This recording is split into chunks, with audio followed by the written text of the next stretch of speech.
The next series in the Star Wars franchise is coming. The Bad Batch Season 2 is upon us, and in 2 short weeks, we will get to see what the clones of Clone Force 99 have been up to.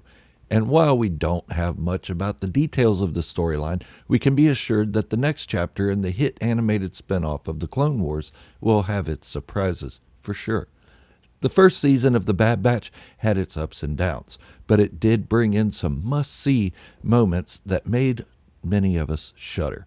From the execution of Order 66 from another angle, Caleb Doom's escape, aka Kanan Jarrus, and the destruction of the cloning facility on Cameo all added so much to Star Wars storytelling from an era we haven't seen a whole lot of. The transition of the galaxy from that of a republic to one of an imperialistic dominating totalitarian regime was also an added plus. But since these moments were lightly touched on in Season 1, what will we see in the Bad Batch Season 2? Well, let's talk about it. If you love Star Wars as much as I do, or you're just a casual fan wanting to talk about the greatest franchise ever created, then you've come to the right place, because Star Wars is all I talk about, and I upload new content, well, whenever I can. So, if you have an interest or love for Star Wars, go on and hit that subscribe button and turn on all notifications and join this growing channel for deeper discussions, theories, and Star Wars lore. Each one of you is appreciated much more than you know. Now, let's get on with today's topic. I'm a huge advocate for stepping away from the Imperial era and the Skywalker legacy of Star Wars for just a bit. Not that I don't like those things, but I'd like to see more timelines and fresh characters. With that said, I am excited for the Bad Batch Season 2. While Andor was a whole other entity, it didn't rely on big cameos and over-the-top superpowers. That made that series great, but we all have an itch to see some of the familiar faces and uses of the Force, and that's a lot of what Dave Filoni does. He brings the nostalgia in by utilizing cameos and familiarity to trigger our inner child, or in my case, my inner middle age. Yeah, I'm just kidding. I'm not that damn old. But Dave Filoni has a certain knack for understanding what will make us enjoy his writing. In the Clone Wars, he gave us a young Boba Fett, showing us how he grew up parentless and tried to make his way through the galaxy. In Rebels, he brought in a younger Princess Leia Organa, Ahsoka Tano, and the always loved Maul, formerly Darth Maul. So I have no doubt we will get some great cameos in the Bad Batch Season 2. But who will it be? In a prediction video for the first season of The Bad Batch, I said that we may see Boba Fett. That didn't really happen, but he was mentioned shortly afterwards. And it was revealed that there's a strong connection between him and Omega, with Boba Fett being the first unaltered clone of Jango Fett and Omega being the last, Alpha and Omega, the beginning and ending of the Greek alphabet. But what about the 22 letters in between those? Could there be that many unaltered clones? Or was it just a way to say these two are the first and last of the unaltered Jango Fett clones? If they had named them Alpha and Beta, we surely would have questioned how far they went and if there were other clones. But the beginning and end seems pretty definitive here. I also think adding more to the mix will muddy the waters and take away from the significance of Omega and Boba Fett.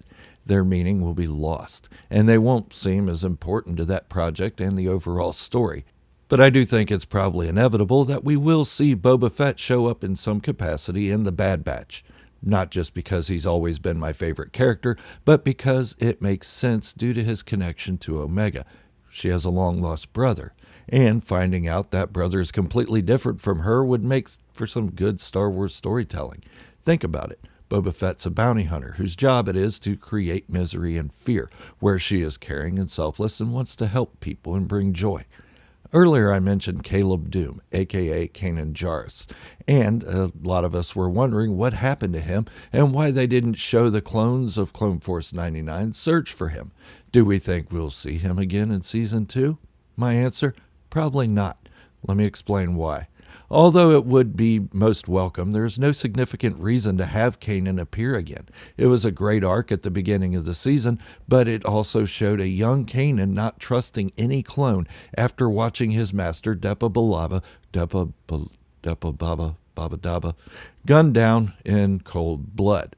The only way I can see them bringing his character back is by having the Empire search for him.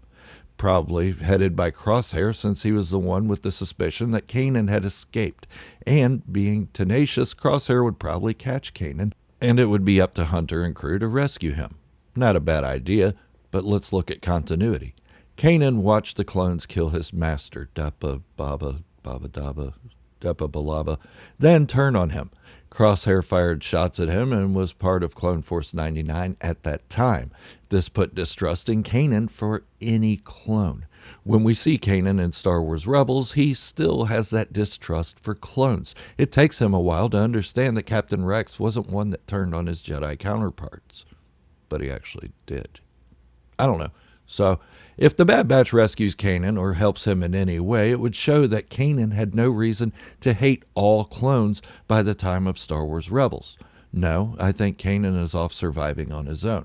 Now, that isn't to say that we won't see him in a loner capacity. His own arc, not connected to the bigger story of the Bad Batch. But that leads to another problem. Why have an arc disconnected from the larger story? I think a Star Wars Rebels prequel series would be a better outlet to show Kanan and how he survived for so many years. But I've been wrong before, and I could be wrong this time. But with what we know, it doesn't make much sense to show Kanan Jarrus in this series again. We already know we're going to see Commander Cody and Captain Rex, so I'll leave that alone for now.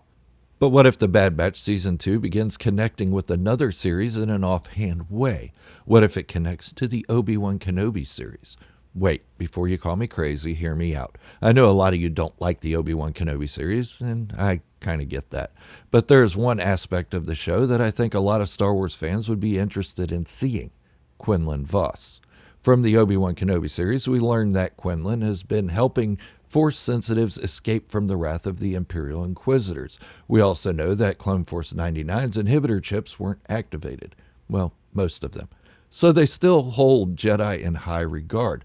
Bumping into Quinlan Vos when Quinlan is still figuring out who he is after his fall to the dark side and return to the light side may help him set on a path of redemption through smuggling Force sensitives out of the sights of the Empire, thus connecting the Bad Batch to the story of that of the Obi-Wan Kenobi series.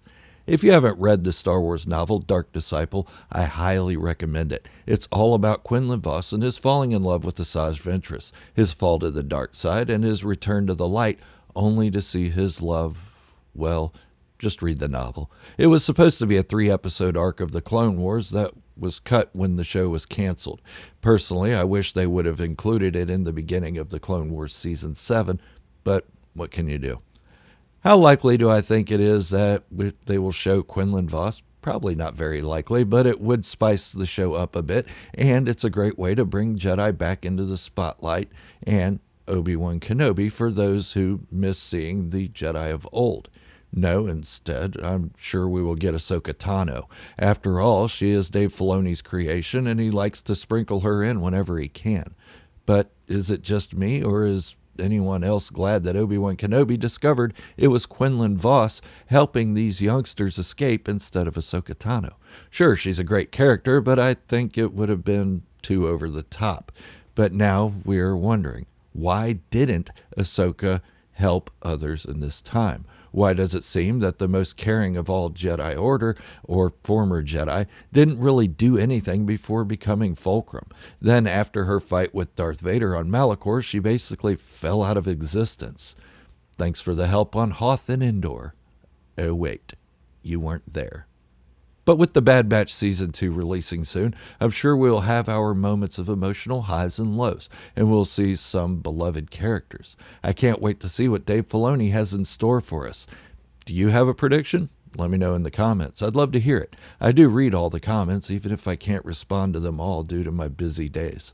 I'll be doing more videos on this series very soon, so hit the subscribe button to be notified when I do, and don't forget to give the video a big stupid thumbs up.